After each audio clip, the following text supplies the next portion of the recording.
Let's get them started. Not so much wind today. I'm going to stick them out the window while I'm driving. But this is going to give us a very good sound description of wind, an extreme version of it. But this is going to give us a very good sound description of the wind, an extreme version of it, so to speak, you know.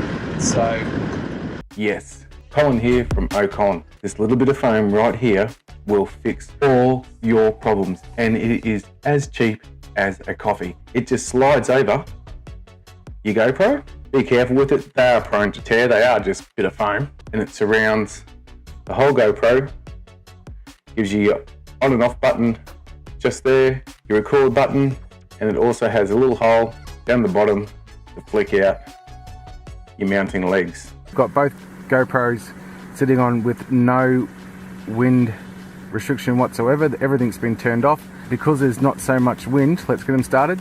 Not so much wind today. I'm going to stick them out the window.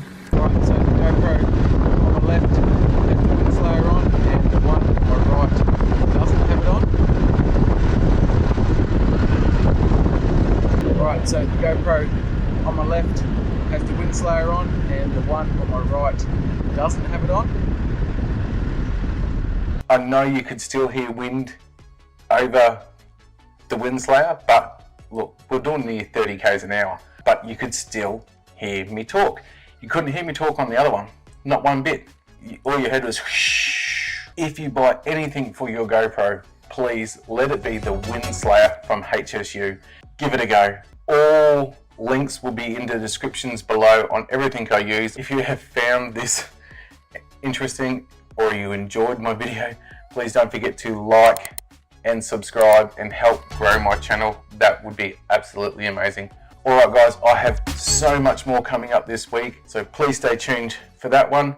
Until next time guys, this is Colin from OHCOLIN out.